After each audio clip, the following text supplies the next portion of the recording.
Hey everyone, welcome to the Coach Catalyst podcast. This show is about helping you grow as a coach by standing on the shoulders of giants. Each show, you get a different mentor in your ear. The early motivations, the successes, the failures, the tools, the tricks, and the insight into where the industry is going. All of it so you can make your own dent in the world.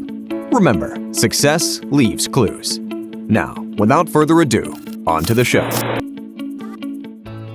Hello, good friends, and welcome to another edition of the Coach Catalyst podcast. I'm your host, Trevor Whitwer. On today's episode, I had the pleasure of speaking with Eric Chessen, who is the owner of Autism Fitness.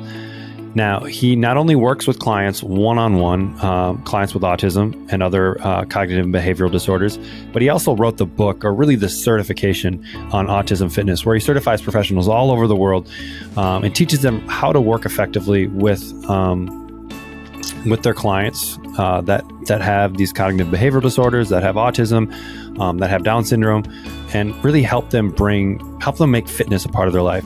Some of the things we get into this episode is not only his background on how he got into this, but like, what would you do if your client laid down on the floor and didn't want to do anything? How do you handle that situation? We dig into that.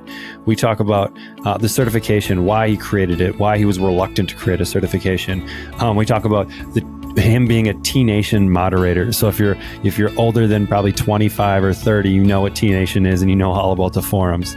And then we also get into a little Aqua Teen Hunger Force. So if you're into any of that, you're going to love this episode. I'll see you on the flip side. Eric Chessen, welcome to the Coach Catalyst podcast. How are you, sir? Doing well. Thanks, Trevor.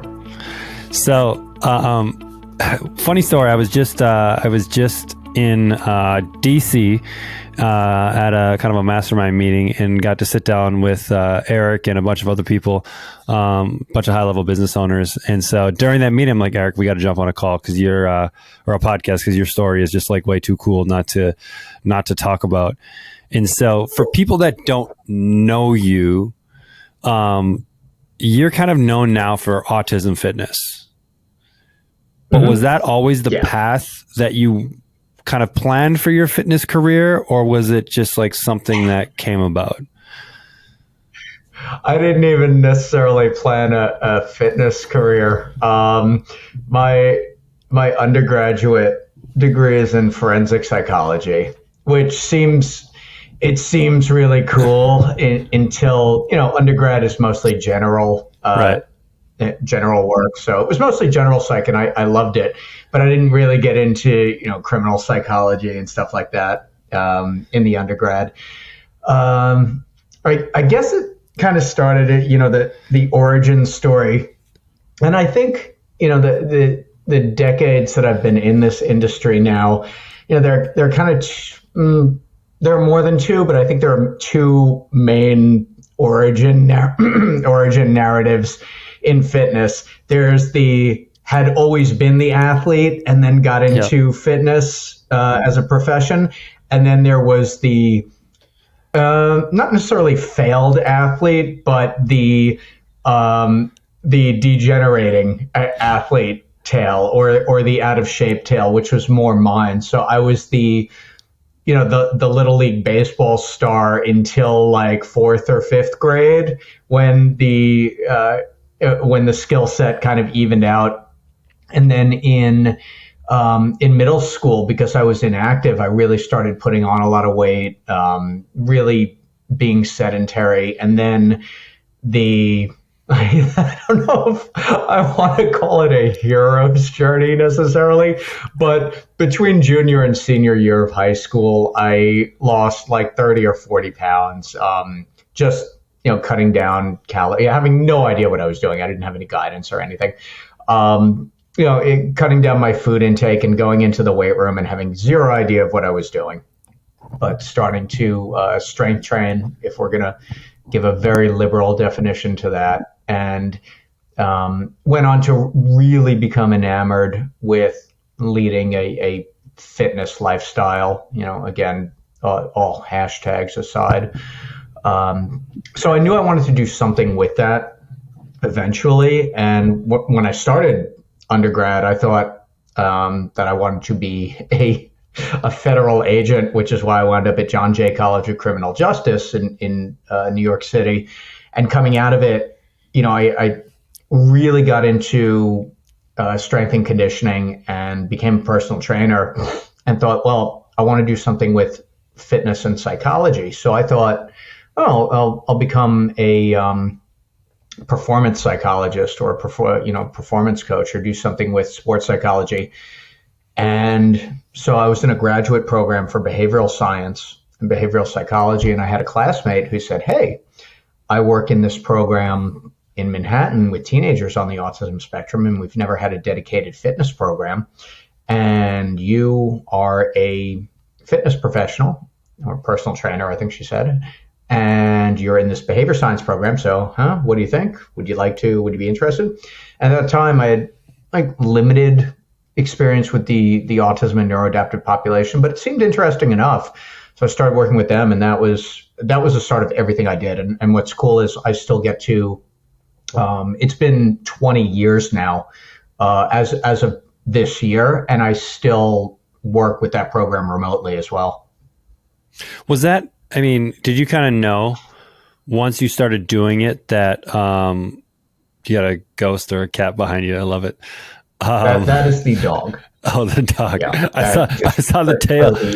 I saw the tail. Yeah, I saw the tail coming through. So that's awesome. That's Kilo. He's a pit bull mix who he wants to be in on every podcast. Perfect. I love it. I love guests.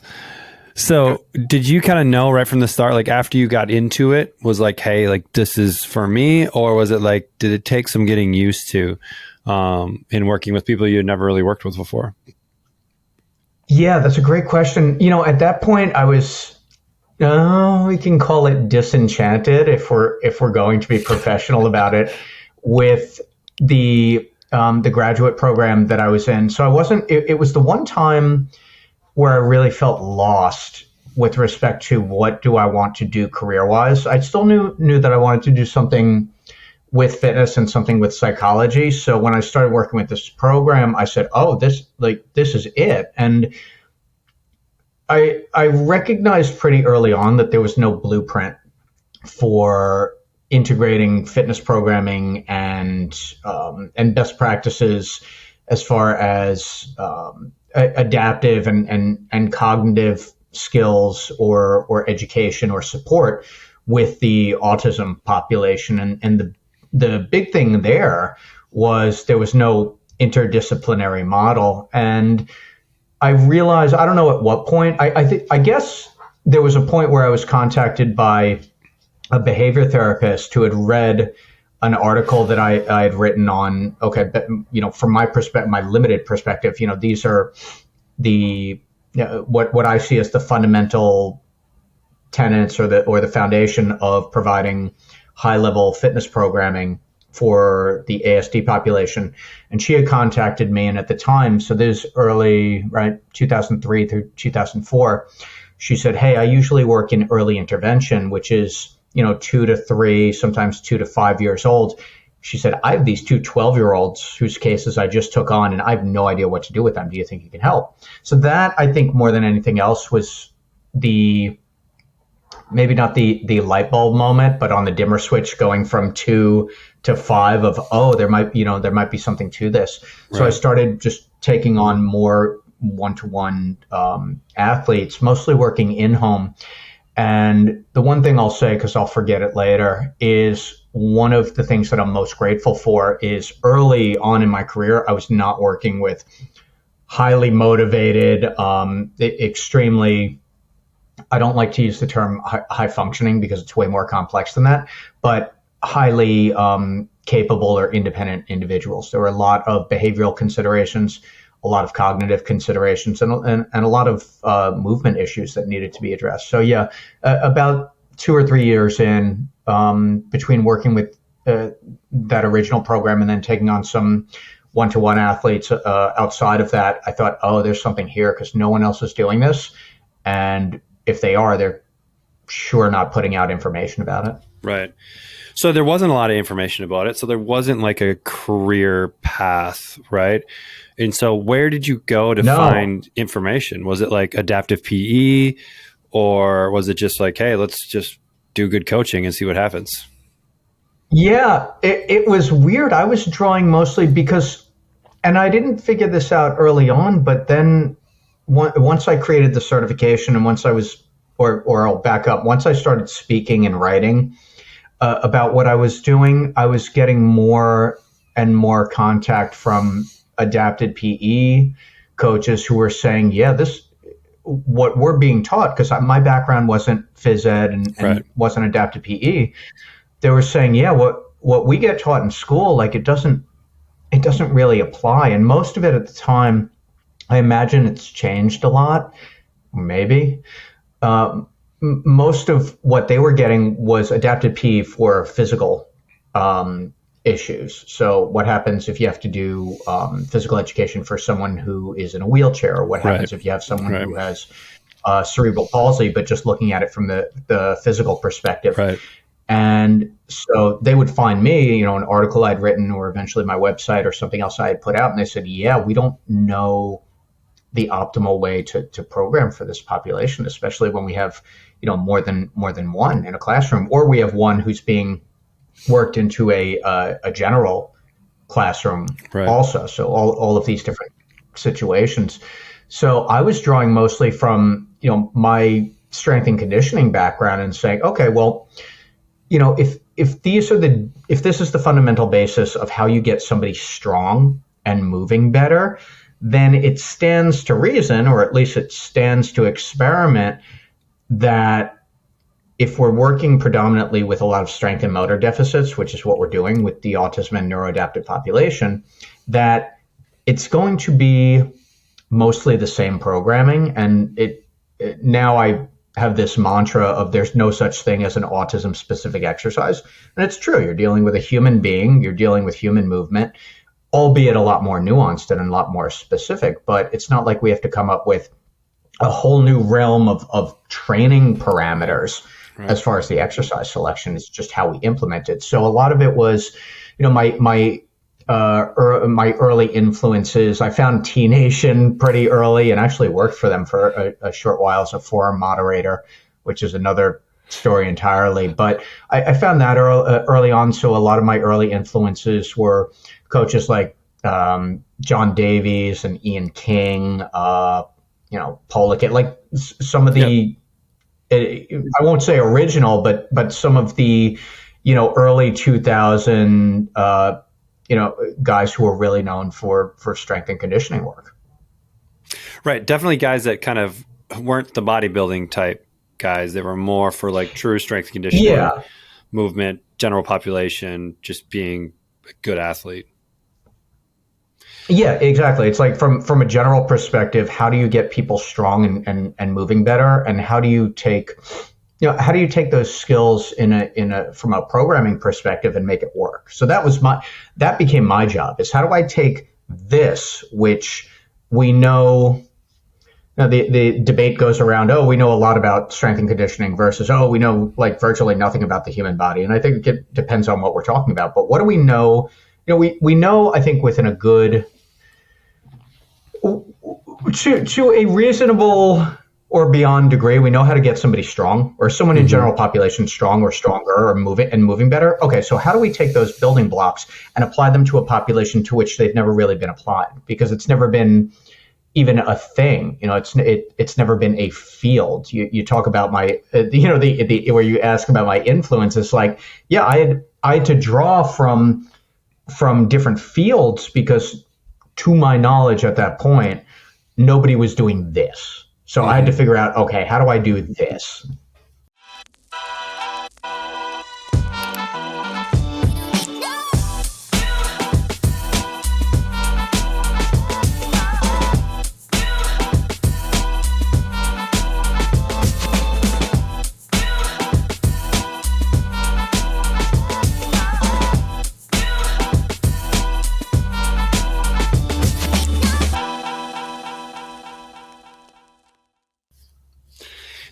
So how did you get those first few one-on-one clients? Was it because you were working with this group, they kind of then, hey, we've got these other parents that are really interested in having someone kind of help and work with their child, or how did you kind of go from that group to getting one-on-one clients? It was actually putting out information. So I have always been a very lousy mathematician and a pretty damn good writer. So I played towards my strengths. So I started writing about what I was doing and was putting out articles mainly in, I would submit an article to an autism or special needs publication. YouTube wasn't really a thing just yet. I'm just going to close my door.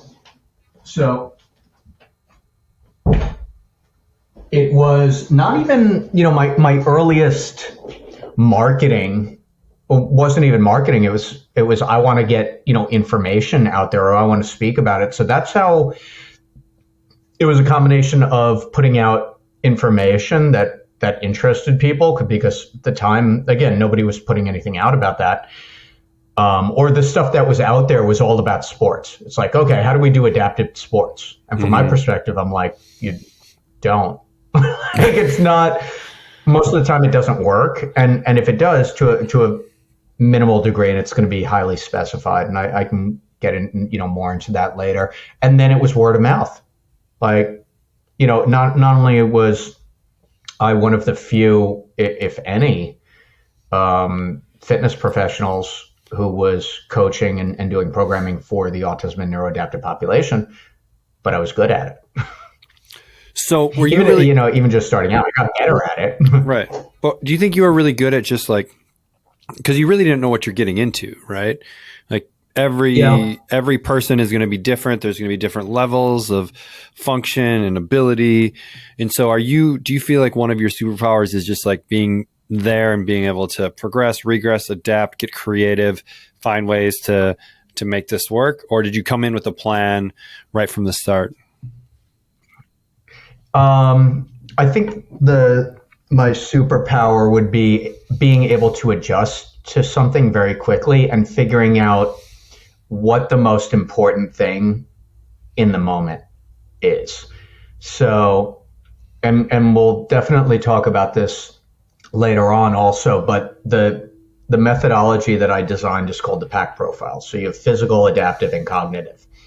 And I'll define those terms a little bit more later. But so at any time, I'm looking at three different things. And this is, it evolved, as I continued. So it wasn't immediately within a year of doing this. So I said, PAC profile, I've got it now. It took years. But what I recognized what I was doing was, okay, are we focusing right now mainly on the technical performance of the exercise, on supporting, behavior and providing positive behavior support, and what that athlete needed in order to be as have as little anxiety and as much motivation as possible. And then from a cognitive perspective, did they understand what the expectation was for performing that exercise, or when they would get a break? So you have these three areas of ability that are juggling around in front of you. And I was able early on to hone in on what is the most important thing right now. So for example, I can remember there was an athlete I worked with for years and years, and we would work in his backyard, which if you is very geographically specific, but if you've ever been or lived in Queens, New York, row houses. It's just like one house next to another house next to another house, separated by a little bit of concrete. So we would work in his backyard. I use the term yard loosely because it was all, paved over concrete. And I started developing a keen awareness of when he was about to bolt and run down the driveway. He wouldn't run into the street, but he would at times, there would be a little head tilt, and he'd look away, and then he would run. And so I started developing a sense of knowing when he was about to do it. So I was able to pick up on these little nuance movements, or him having a higher pitched hum, stuff like that. So the skill set that I had, I don't know innately, but something that I got good at really quick was picking up on, okay, what's going on and where do I need to address my attention? So like in a session, do you still kind of follow like, hey, we're going to try and squat, push, pull, hinge, do some core work, whatever. Like, I mean, do you still kind of plan out a session like, hey, we want to try and hit these fundamental movement principles and then adapt based upon that individual? Yeah, 100%. I look at it sometimes like sculpting, not in the bodybuilding sense, but sculpting. Like, I don't even know necessarily what I'm looking at skill set wise until I have an athlete for a few sessions. And once they are calmer, we're developing a rapport, then I can really see what they're capable of. So yeah, I always stay with fundamental movement patterns. Let me see this athlete squat to the best of their ability. Most of the time they're doing a box squat with a reduced range of motion. Let's do some type of pull, some type of standing row, because so much of the programming is predicated on the fact that we are seeing a lot of muscular and motor deficits with this population, and there are neurological and neuromuscular reasons why that's the case. So what I learned early on was the biggest detriments to programming for this population are going to be overcoaching and using unnecessary variety, because I've had athletes where it takes them a year or 2 years to really master a very what to us would be a very simple movement pattern, something like a scoop throw or a band pull down, something like that, because they just need that practice over and over and over before they are able to create that motor engram or master it. And that's just how it is sometimes. Do you find they get frustrated by having to do the same things over and over again? Or do they feel like they need some variety? Okay. No, one of the advantages here is this tends to be, and I'm speaking in generalities, but this tends to be a very structured segment of the population. So I can use that to, I won't say my advantage, to our advantage too. So when they come in and they see the same thing either on the board or it's the same thing, they get used to it. And the analogy that I can use now after the past 2.5 years is you look at the anxiety levels of general population right now after 2.5 years, whatever it's been, 3 years now of COVID, and you see a high rate of anxiety and depression and a lot of psychological and emotional turmoil right now. And a lot of that is based on the fact that people didn't know what the expectation was and they didn't know what was coming next. Right. So the biggest catalyst for anxiety is going to be not knowing what's coming next. Mm-hmm. That's how you keep somebody anxious, because they're not sure what the expectation is. They don't know what's coming. They don't know how to react. By eliminating the variety, like, oh, we're going to do, one session where we're going to do a band row, but then the next session we're going to do a dumbbell row, and then we're doing the same thing over and over and over for 3 reasons. And it comes back to that physical, adaptive, and cognitive. From the physical perspective, we need to build the motor skill, because if I just say, oh, well, we're going to do this for 4 weeks and then change it because it's been 4 weeks, that's an arbitrary decision that's not in the best interest of my goal, which is getting the athlete strong in that movement and actually, creating a training effect so that generalizes. From an adaptive perspective, if the athlete knows the expectation and is keenly aware of how this plays out every time, lower anxiety level, and they also have a tendency to start enjoying the movement more because they've practiced it, they're getting good at it. So you have that ownership part of it. And then from the cognitive perspective, again, they understand the expectation for performance. They know what a push throw is versus an overhead throw versus, a rope swing. So they, once you build that internal lexicon and they understand, oh yeah, Coach Eric is asking me to do this right now, or Coach Eric is giving me choice about, oh, do you want to do push throws first or overhead throws? Okay, great. I'll choose one because I like that one better today. Great. So it's really, I call it flexible structure because it's structured in that we're not doing 24 different exercises because it's not going to make sense physiologically. But I also want to give the athlete latitude about, well, which warm-up exercise do you want to do first? Hurdle steps or an overhead band walk? I don't care. It's not going to make any difference programming-wise. But for them, that's kind of the onboarding too. It gives them ownership over the program. So yeah, it's squat, push, pull, carry, because the goal, I think the fundamental goal of any fitness program, when we're not talking, even if we are talking, aesthetics or sports and competition, the fundamental goal of a general fitness and conditioning program is to build skills that will generalize to activities of daily living so that people are safe in bad positions and stronger to do the things that they need to do throughout the day or want to do. So do you ever run into issues from a communication standpoint? Because depending on where someone is at on the spectrum, like they may or may not have the ability to communicate well.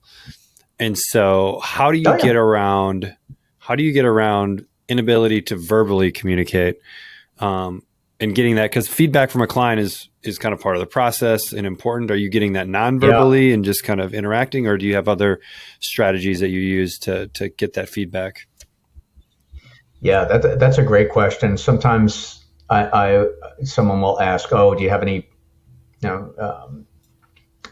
any practice or any experience working with the nonverbal population?" Like, yeah, it's only been like, I don't know, 75 to 80% of my clientele for the past 20 years. But it is one of the most challenging aspects. And there's a difference between productive communication and then also processing, and how much is my athlete hearing and understanding.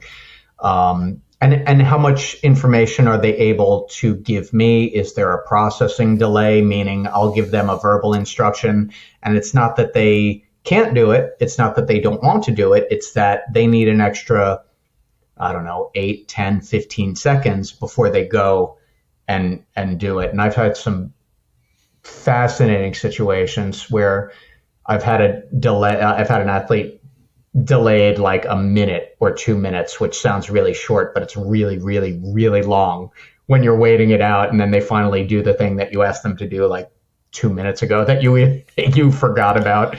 But the communication deficits in autism are one of the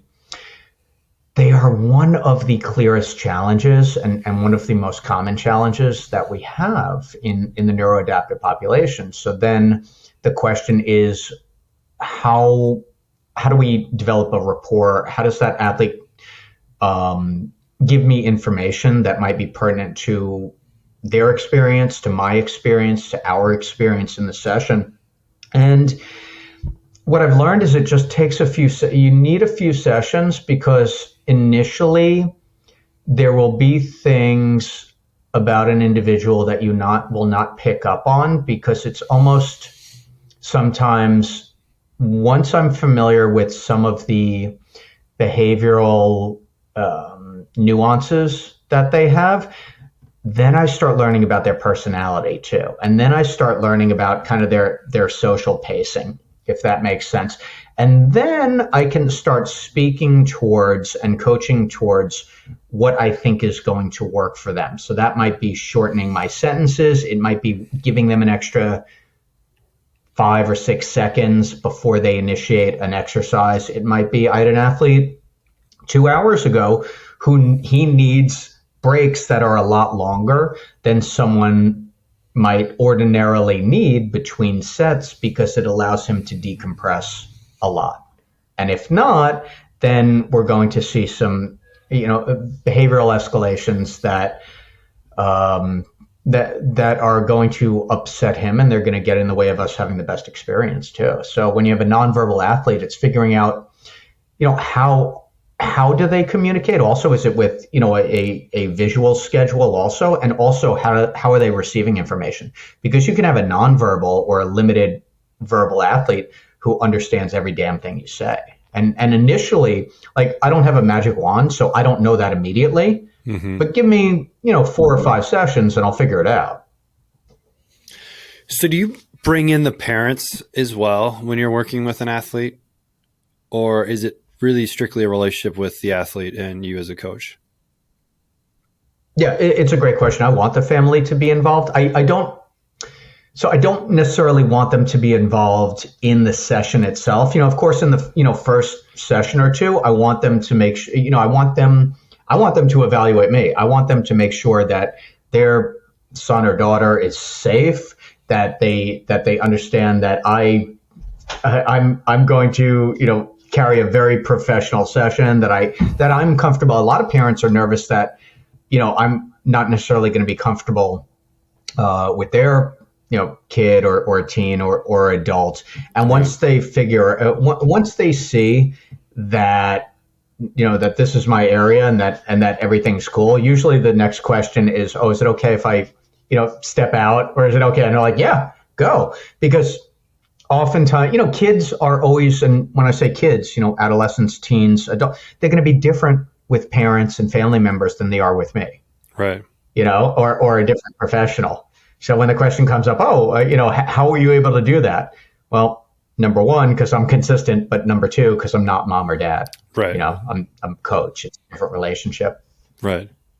And so would you say the population that you work with right now, majority, is it teens? Is it adolescents? Is it adults? Or is it kind of a wide mix of everything? I typically work with ages 12 and up in my own private practice. So recently, a couple of months ago, I started working with probably the youngest athlete I've had in years. So he just turned 6 years old. So right now, my age range is literally 6 to 66. Oh, wow. Right now, predominantly teens and young adults. I'd say average age of one of my athletes is maybe 19 to 22. So what do you feel like is the most rewarding thing that you get from working with this population? When I have an athlete who initiates an exercise without me saying anything, that or when I get feedback from not only a parent, but a parent comes back and says, hey, their OT or their ABA therapist was asking me what they're doing because they're moving a lot better and they're getting stronger. Because there I have an objective party that doesn't know me, doesn't know that they've been working with me, or maybe the parent mentioned it and they're like, no, they're progressing. Like this is good. But really, when I see an athlete like walk over and pick up the sandbells or pick up the rope or pick up a medicine ball and they just have this, let's go type of approach to it, because that means that it's not just about me coaching them or driving the session. Mm-hmm. It's them taking ownership over the program and say, all right, well, I know what's next. I'm going to go do it. Right. Do you see, and that's subtle stuff too. Go ahead. I was going to say, I had an athlete earlier this week who he will come in. I love working with him. He's 16, and for weeks and weeks during our sessions, he would come in, and it was mostly his anxiety driving this narrative. But he would say out loud, I don't need to be here. I don't need to get strong. Why did I even come here? I should go home right now. And he's in his 3rd round of sled pushes towards the end of the session. And he turns to me and he says, this isn't so bad. And I'm like, that is the finest compliment I can possibly get this week.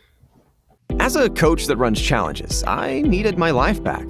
I had stuff all over the place. A Facebook group for community interaction, Google Sheets for check-ins and measurements, and was drowning in email communication. As my challenges grew past just a handful of people, I started to notice clients were falling through the cracks. I began researching virtual assistants because I just couldn't manage it all. And truthfully, the client experience was going down the drain. Luckily, a friend recommended Coachcatalyst and just told me to trust her. I'm sure glad I did. Now I can run my challenges with 2 or 200 clients with just a few clicks. The lessons get delivered on the right days, the accountability happens automatically, and most importantly, the communication is all in one spot. I even created 2 new challenges from the Coach Catalyst library. Best part, didn't have to change a thing. I used to spend 15 minutes just trying to log into all the apps I needed. Now I log in and my dashboard tells me who needs a shout out and who needs a kick in the butt in about 15 seconds. I feel like a huge weight is lifted off of my shoulders. I can finally spend my time coaching again instead of worrying about all the admin work. Do your brain a favor and get Coach Catalyst. So, I mean, how do you handle a situation like that where if you have a kid that's like, hey, I don't want to be here right now, like what's the next move for you as a coach? I honor it. And it's also, well, we're here and I need to do my job, but I want this to be a partnership because my goal is, so I'm looking at the micro and I'm looking at the macro. You can't force this stuff and to coerce and to say you have to, like those are the 2 most dreaded words possible is have to. Like you have to do this. Good luck if you're telling somebody that they have to do something for that to stay with them long term or throughout their life. It's not going to happen. So I will always honor someone say, oh, I don't want to be here. And I'll say, I get that. Because I know they don't want to be there a lot. A lot of my athletes don't want to be there the first time or the second time. Say, all right, well, what do you need right now? Do you need a break? Do you want to pick this exercise or that exercise? And it comes back to what I mentioned earlier with that flexible structure. I'm never going to say have to. I'll say, okay, would you like to do this or would you like to do that? So you have 2 choices. You get ownership over that. So that's the structure. Because if it's a free for all, and it's just, okay, pick whatever you want to do, I'm not respecting that athlete. They're in there and really, I have 2 clients there. Well, I have a client and I have an athlete. The parent is the client. The person I'm working with is the athlete. And often, and that can be a self-advocate too, who's, coming to me and saying, look, I want to train with you, which has happened also with individuals on the spectrum who are also, self-advocates and independent, which is damn cool. Mm-hmm. So when I get that, I don't want to do that or get that resistance, you have to move into it and also it lends towards a greater conversation. And also that's where something needs to be put in place that wasn't in place before. So it's maybe, do you want a choice? Or this is, where we can start developing contingencies that work for that individual and say, hey, you know what? You can do band rows first, you can do presses, and then you can take a break and just putting everything into a contingency model. Because then there's an expectation like, oh, if I do this thing that right now I hate to do, then I can take a break. And over time, that thing that they hated or that thing that was aversive or they simply didn't want to do, it's like becomes not so bad. And then it becomes part of their routine. And then, I get a report a year later, oh, they're trying to do band rows at home. All right, cool. This is starting to stick. But it's important early and often to offer choice and to really respect that athlete. Because, I have my athlete who's 6 years old right now. What is life for him from a fitness perspective like when he's 23, when he's 24, when he's 36, when he's 46? What can we do now to set him up on a pathway where this becomes part of his lifestyle versus, some guy in a gym making him do something for an hour until he can leave? Like that sucks. That sucks for anybody. Right. Yeah. I mean, I think there's a lot of lessons there, even for the person or the coach that's training the everyday athlete, right? Without any of the cognitive issues, like giving that athlete ownership over the process, gets more buy-in, right? Where they feel like they are the ones driving the ship and we're just kind of guiding them along. How long, what's the longest client that you've had? Like how long have you been working with someone? Literally 20 years. So, one of my earliest athletes who I started out with in Manhattan, I still work with him virtually. That's awesome. And so over the course of 20 years, what were the changes that you saw? Like, I mean, are you seeing like physical adaptations like the same way that we might see physical adaptations in someone else, or like what are some of the things that you saw? I see it turning up in two places. So generalization to like activities of daily living, taking out the garbage, gardening, carrying heavy stuff, which is one of my favorites, and also that initiation too. So you have someone who previously would need to be asked, 4 or 5 or 17 times, hey, can you pick this up and take this over there? And now they're initiating it because it's tricky. It's tricky to talk about like confidence and self-efficacy with a population because it is such a wide spectrum. And when you have someone who's nonverbal and can't articulate how they're feeling necessarily, I don't want to, throw, they're getting more confident, because that's right. me just making a claim that I can't substantiate necessarily. But when you have someone who previously you had to ask them 7 times to go, pick this up and put it over there, and now they're just doing it. So there has been a change of some sort. So I think the two biggest things are the observable attitude towards being physically active and that initiation. With one of my longtime athletes, when he gets, either frustrated or even when he needs to just kind of blow off some steam, we keep resistance bands hooked up to, whatever. And he'll walk over and he'll just do a set of band rows. It's like, that's an outlet. That's awesome. Like, for how many of us, if we, we're having a really crap day, we walk over and we do, 2 sets of kettlebell swings and we kind of reset ourselves. That's awesome. That's awesome. I'm curious about this. So, is there any help from like an insurance side? So let's say a coach wanted to go in this, they really wanted to work with this population. Are you seeing anything? Because, you're obviously helping this person be more maybe independent in life. You're helping them physically, cognitively, all of this kind of stuff. Are people like yourself treated the same as like a PT or an OT would? Or because it's not considered like medical, it's kind of coming out of someone's pocket? Yeah, that's an awesome question, and it's going to be so this is what myself and some colleagues are kind of referring to as the big overhaul of what we want to do. And we're starting to have this conversation, particularly with a program that I work with in Massachusetts, because that tends to be a very progressive state with respect to the neuro-adaptive rights and services. The short answer varies.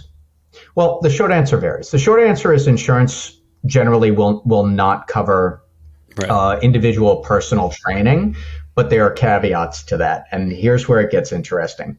So there are states where they will cover outside services. New York was one, and actually here in North Carolina, where I'm at now, so some of my athletes, their families will pay for my one-to-one programs through North Carolina State education. So it's K through 12, and they get reimbursed for sessions. Similar in New York, a lot of states have this too. Is that only if they're like in school age range type of thing? So it's almost like their physical education. Yeah, I believe it. It's up to 18, so it's supplemental. However, we also know that for general population, that some insurance companies will cover gym membership, and it varies with plans. They'll cover extra. I don't even know what it is, and I'm sure it varies by the insurance carrier. So now, and I can't wait to make this argument in front of a large group of people. This is one of the things that excites me, oddly enough. So if an insurance carrier says, okay, we're finally at the point where we're going to cover preventative care, meaning a gym membership or fitness services in a gym setting for the autism and neurodiverse population. Great. Well, most gyms, most commercial gyms, and even most small private gyms are not equipped, are not appropriate environments with appropriate training for this population. So someone can, someone with a neurodiversity can walk into that gym, but what happens when they get in there? And the analogy that I give is, well, you can walk into a bank. It doesn't mean that money is deposited into your account. It just means that you've walked into a bank. So the issue that's going to arise is, even if, let's say, gym memberships are covered for all populations, and great, now you have an avenue to get fit, there are still significant obstacles in the way of this. Someone needs a qualified professional to support them in training, because you have a large segment of the autism and neurodiverse population that is not going to do that independently. Right. And I mean, this is a good segue into kind of the next piece, which is you've literally written the book on Autism Fitness, right, with your certification. When did when did you decide that, hey, I need to embark on kind of taking everything that I've learned, putting it into a format to be able to kind of help others that want to work with this population? Yeah, well, I was so against it initially, because you when you're in this industry long enough, you realize the last thing we need is another certification. Right. Yeah. 100%. Yeah. Why do I want to? Yeah. But it was kind of demand. People would. Originally I just started with workshops, and I thought that would be sufficient. I'm like, all right, I'll do, autism fitness workshops, and people can learn. And then the additional C word kept coming up: certification. Oh, when are you going to have a certification? And for me, it was daunting, because I'm like, well, if I'm going to put my logo on something, because there's a lot to this, and we've just covered some of it, but there's a lot, because someone who thinks, oh, I'll just go out and work with the neurodiverse population, everybody's going to be happy and they're going to be so motivated and so into it. Yeah, go say, have fun with that, because it doesn't work that way for many of the reasons that I've already described.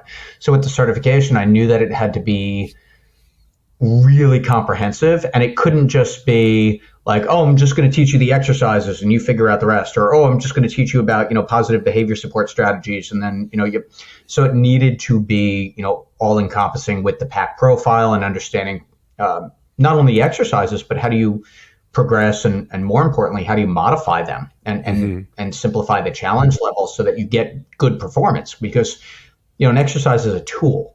All right. So if someone squats poorly or they press poorly, you don't just look at it and say, okay, it's great, they're doing it. It's like, no, you want to hold them to the standard of doing it with technical proficiency. So with the certification, that I started a little over 6 years ago. And initially, the cool thing about it was it was very well received. And initially, I thought it was going to be predominantly fitness trainers. And it turned out it was a huge segment or representation from all these different fields working with the ASD and neuro-adaptive population. So I had occupational and physical therapists, ABA therapists, adapted PE professionals who finally were getting the structure and the different programming that actually worked for their students.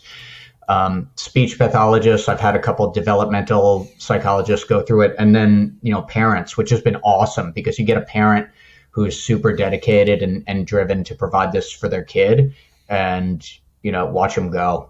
Mm-hmm. So that was the initial impetus. Was I didn't want, it wasn't, let me, take this and create a certification and then, monetize the work I'd been doing.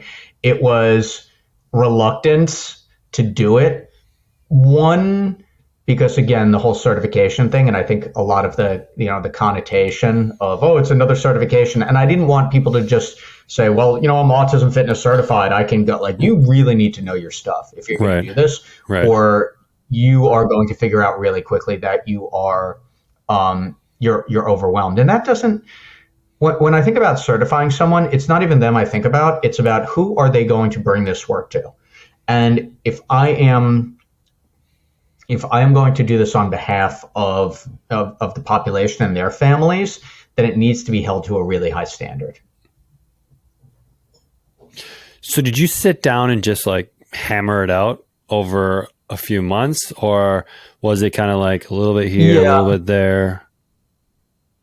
I had the framework for it. And so the framework was, for about a year prior, I was doing Autism Fitness workshops, and it was based in the PAC profile. So the physical, like the exercises and the programming, the progressions and modifications, and then, common compensatory movement patterns. Like what happens when a squat breaks down? Mm-hmm. What happens when a press breaks down? What happens when a carry breaks down?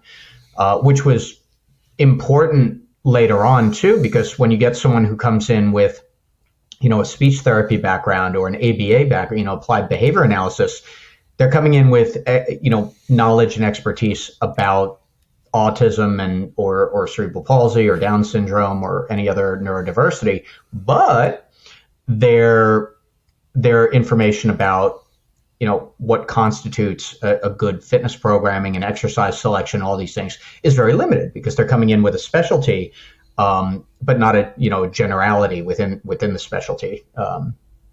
And so I realized it needed to cover the most important aspects of each area of skill, because if we miss anything, it's going to be detrimental, because then it's not going to work. So I took the framework that I was teaching in the workshops and built it out as an entire system. And I mean, it's called Autism Fitness, right? But really, I mean, this can apply to, you kind of mentioned it before, Down syndrome, other cognitive disorders. Do you see it kind of applying as a broader swath versus just like, autism is kind of like a broad category the way it is, but it does. And so I've had athletes and continue to have athletes, have a multitude of diagnoses, and sometimes it's multiple diagnoses too. So you have autism and ADHD, or you have autism and cerebral palsy, or there are even some diagnoses where you have autism and Down syndrome too. Really? So you're looking at things. And not that these are all the same, because they're really, really, really not. Right. There are some commonalities, but if you look at it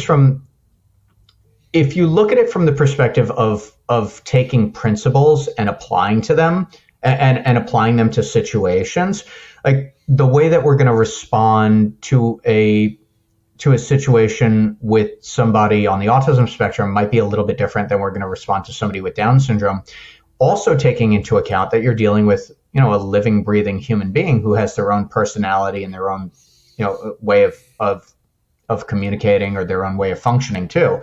So there are layers to it, but, the basic movement principles, like someone with cerebral palsy, how do I increase full range of motion so that I can eventually load this position? Where am I starting? What's my baseline? And I think one of the greatest strengths of the certification and the methodology in general is it gives everybody a starting point.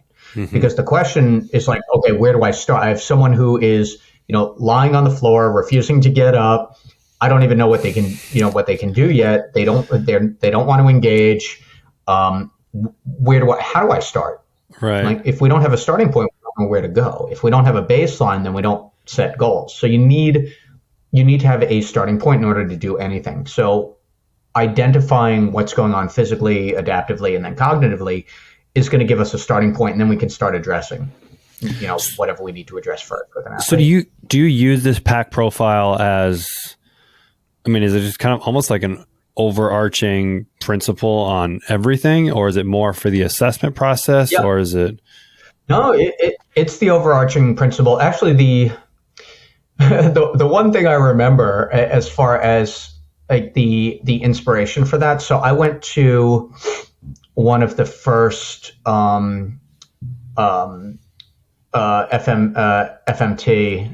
functional movement FMS? training. I'm sorry, FMS. Sorry. Yeah. Jeez. one of the first FMS seminars that that Gray Cook and Lee Burton ever did.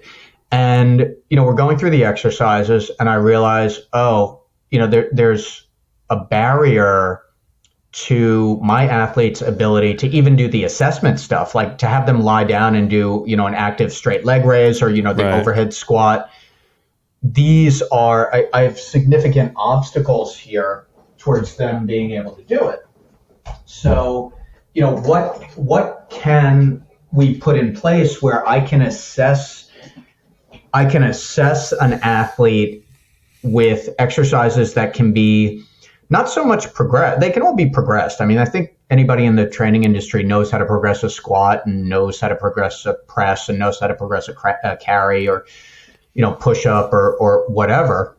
But the key is figuring out at what point does this movement look good. So the key is in modifying it for the athlete. And that gives me a starting point. So the pack profile assessment came about because I said, I can't really use the FMS, or it's going to be so limited, not because the FMS is, this is not a disqualifier at all of the FMS. Like, I'm working with a very niche population where the premise of something like the FMS as a screening tool makes sense, but I need an assessment, not a screening tool, if that makes sense. And so did it just kind of come to you, or was it just over time you're like, okay, this and this, you're starting to see similarities and you're starting to see these things come up? Yeah, I still have the original notebook where I think I was working with a couple colleagues on it at I think it was one of, I'm just name dropping, but at one of Ryan Lee, it was one of the, I think the IYCA events in Lexington, Kentucky. I think I still have the notebook somewhere in my closet of the original outline for the pack profile, but really it was finally putting down on paper what I had been doing and then structuring it a lot more. Because prior to that point, I was doing workshops and writing articles, but I didn't comprehensively create it because it was why would I need to do this for myself? I'm the one doing it. But once you start teaching other people and coaching other people and then eventually certifying other people, they need a plan. It needs to be structured, because otherwise, it changes every day and someone doesn't have anything to work off of. Right.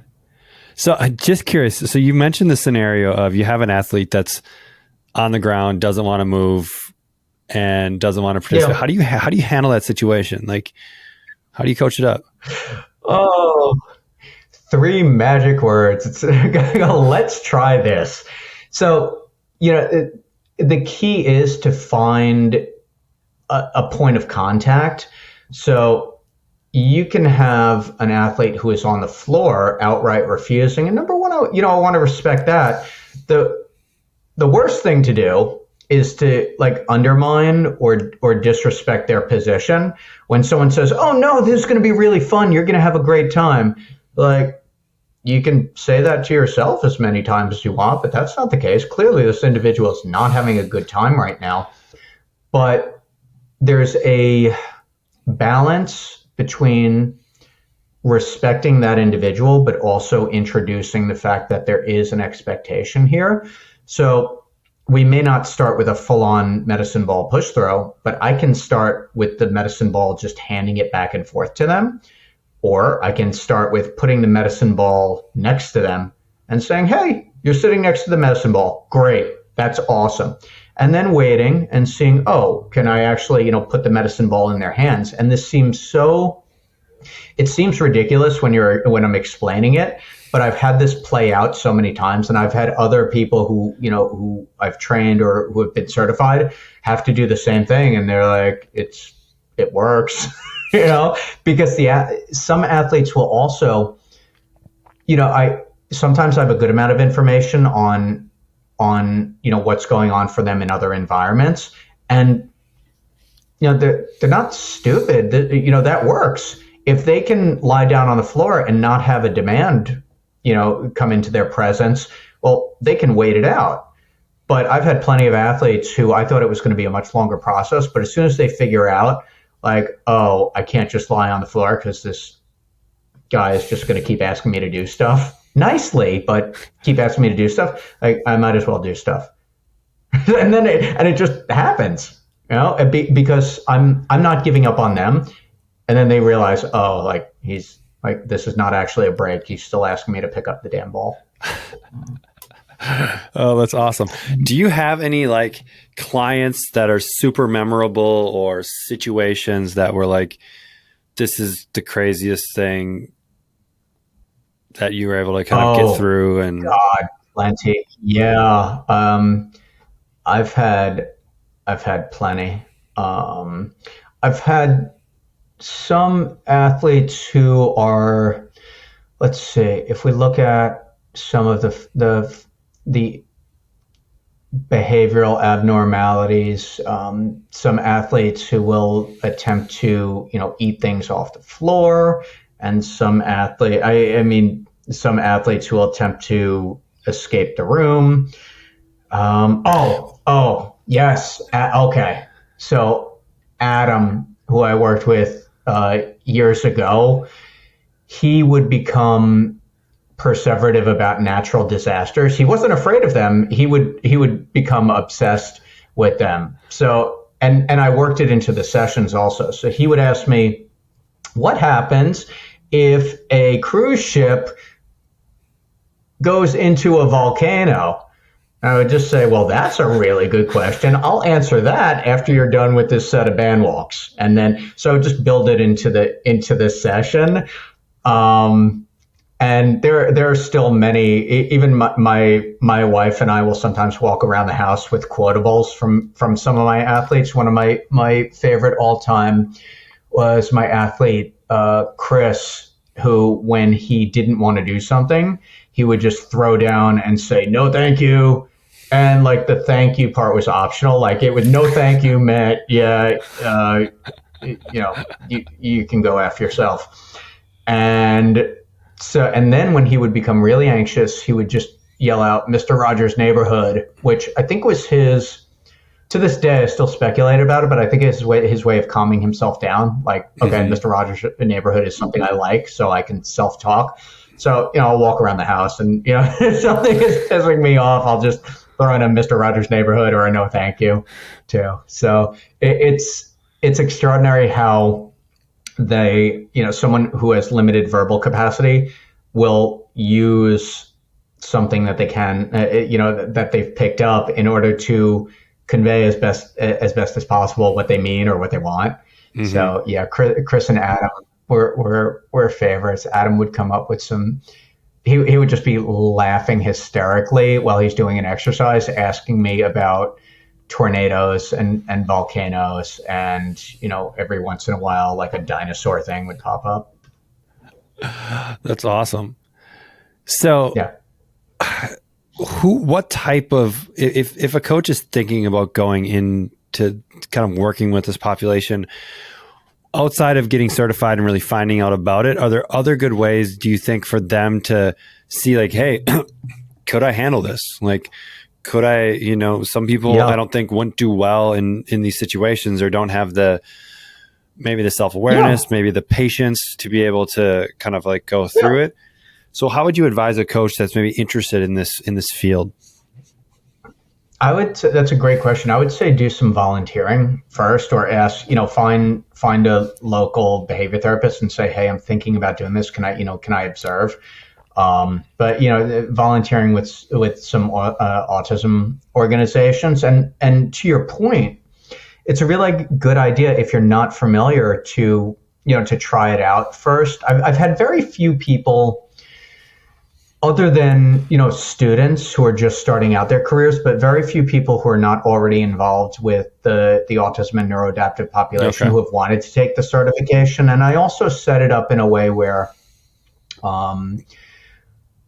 people who are just after the CEUs or the CECs or whatever are probably not going to take my class, because I don't want anybody coming in with an expectation of, I just take this class and then I'm going to be awesome at this. Like, no, it's going to take you a while to be awesome at this. I'm going to give you all the tools and strategies, but Like that's why I have a level 2 and then a master level also. It's like it will take you quite some time to get good at this because there's so much, and if you're doing it right, you're going to be working with a wide array of personalities and profiles. But I think definitely, volunteering or having the option to observe.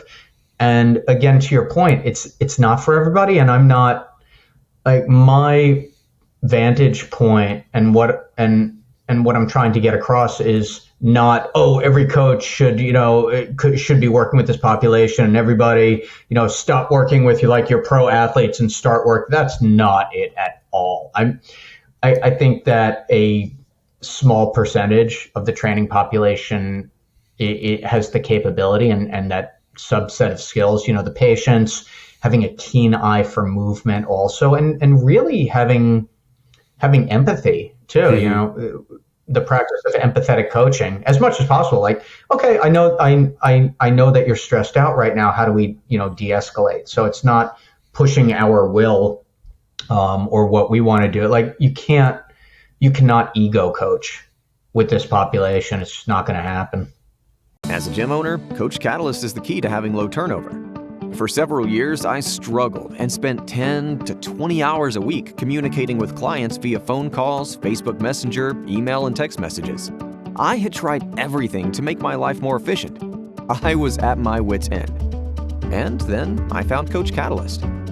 Since starting the software, I have found a life again, and my clients are thanking me for being so involved in their fitness life.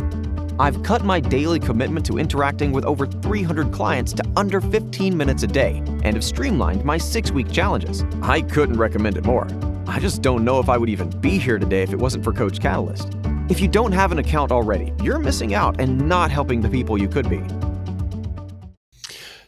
So what's next for Autism Fitness? Like, you've been doing this for 20 plus years, right? Yeah. What's next for the certification? What's next for you? Where do you see yourself impacting this community in the next decade? Yeah, I love the question. So this year, so what happened through COVID, the level 1 certification used to be all in person. So it was a 2-day intensive. And then during COVID, like many businesses in the fitness and other space, I made it a virtual course with a virtual live practical so that it maintained the hands-on component, because that was one of the fundamental things that I said about the certification. Like, there needs to be a hands-on component, because I'm not just sending people off with videos saying, all right, try it yourself now, especially again, that point of having people who didn't necessarily have, strength and conditioning or fitness or movement backgrounds. So I'm keeping, for 2023, I'm keeping the virtual practical. So people, and it also completely breaks down the barrier of, I don't live anywhere near Charlotte, or I don't live in, St. Louis, or wherever I'm teaching it. You can access it anywhere. I'm teaching it, this podcast will come out when it comes out, but I'm teaching, for reference, I'm teaching this Sunday, a virtual practical. I have people from all over the world attending this, this virtual practical. Will go, the full day, and they'll have all the time to ask questions and practice all the exercises. Everybody will have a training partner for the last couple hours of the day.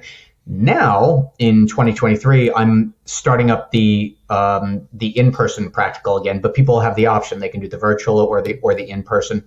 So the next goal for Autism Fitness is to just continue building the level 1 certification worldwide, and building the level 2 also. The level 2 is awesome because it becomes about them and their athletes. So we spend 3 months just going into their videos. What is it like for this athlete?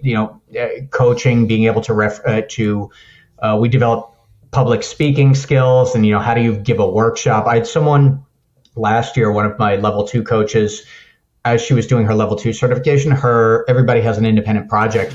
She presented a 2-hour workshop to parents in Japan in Japanese. While I sat there on the Zoom like an idiot, just kind of nodding along, like, okay, I know where she is, but everything's in Japanese, so right. I don't know. So yeah, it's to continue to grow the level 1, and really the goal of Autism Fitness is to bring the best possible fitness and adapted physical education programs to as many neurodiverse individuals possible. So it's getting into the therapeutic clinics. It's having ABA therapists who want to include this in their programming. It's making it a standard in adapted PE. Like, you can use this with groups. You can use this to collect data. You can use this to show, what an appropriate goal is for an individual in all three of those areas of ability: physical, adaptive, and cognitive. I love it. This is awesome. I want to come back to a random thing you said early on. Yes. Tell me a little bit about your T-Nation moderation, because anyone that's been in the industry more than like 10 years, 15 years, probably has read some articles on T-Nation. And the forums on T-Nation can get very interesting. So I want to know a little bit about your moderation of the forums. Yeah. So in the early days of T-Nation, I was on the forum. This is, I'm between undergrad and then grad school. So I'm living at home with my parents, and on the computer a lot with dial-up. If anybody doesn't know what dial-up is, go YouTube it. Go internet really quickly. Yep. Dial-up was where one of your parents would be constantly angry because the phone line was being used. That's what dial-up is. So I was on the forum all the time, and for those people who are old school T-Nation adherents,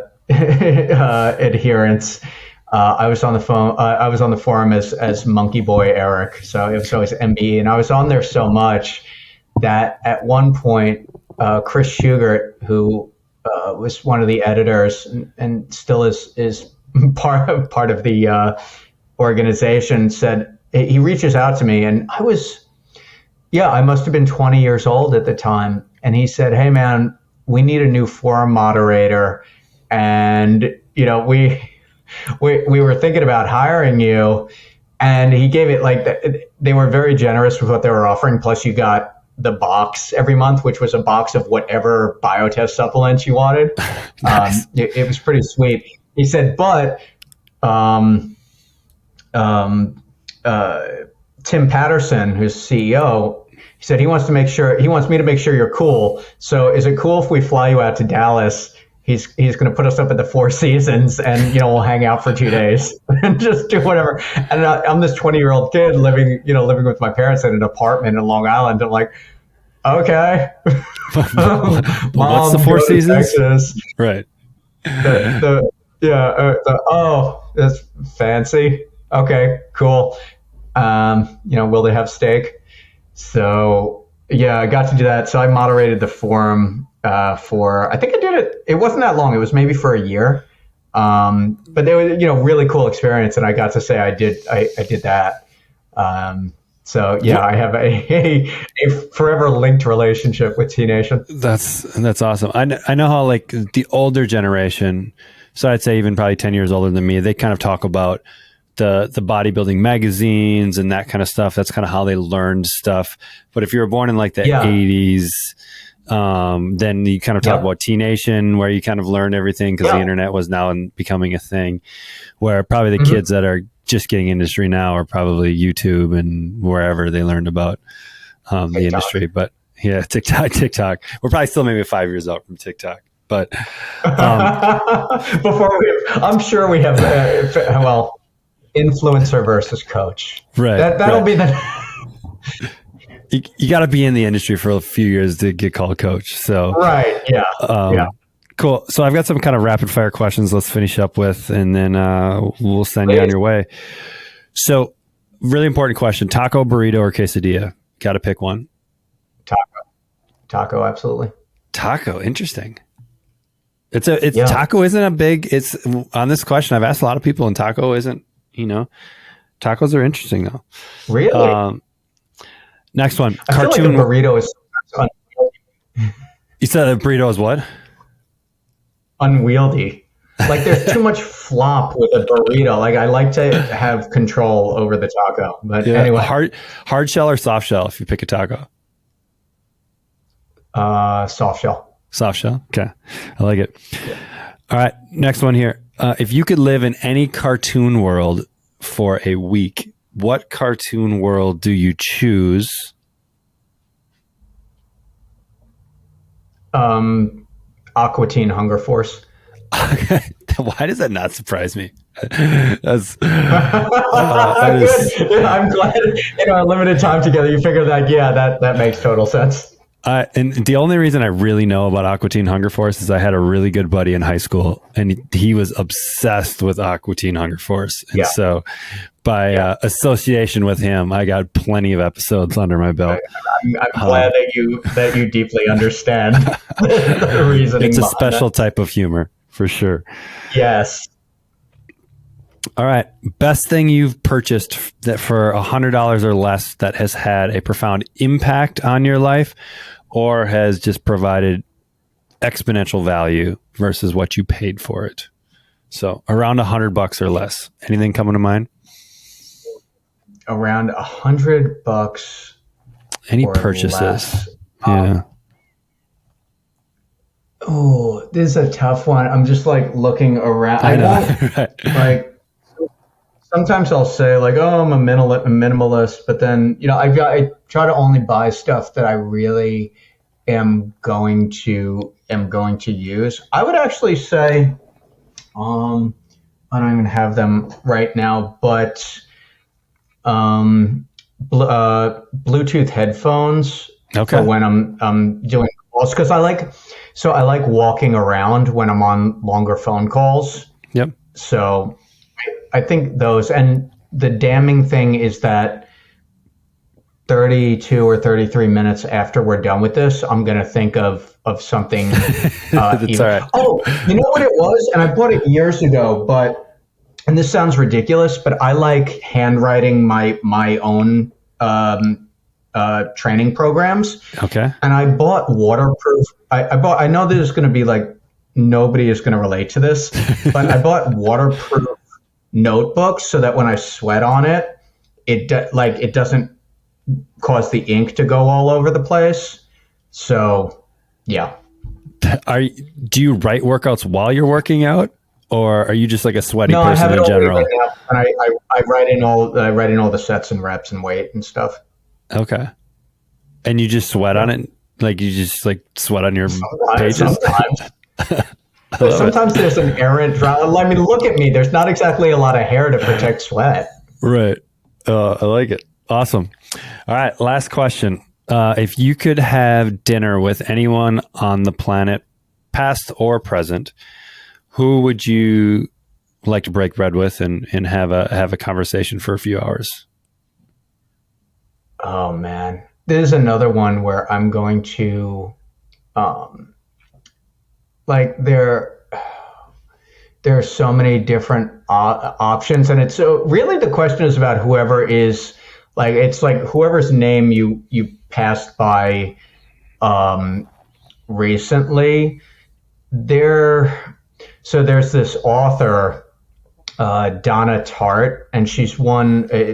As far as fiction writing, she's unbelievable, and she just strenuously researches all of her books. So she gets. I appreciate when someone researches and has the detail in every story, and I just want to know her process, because it takes her, like, she'll have 4 or 5 years in between novels, but I just want to know like that process and what goes into, like, how do you scale that when you say, okay, I want to write about this, and I'm going to research. There's so many different ways that you can go with fiction.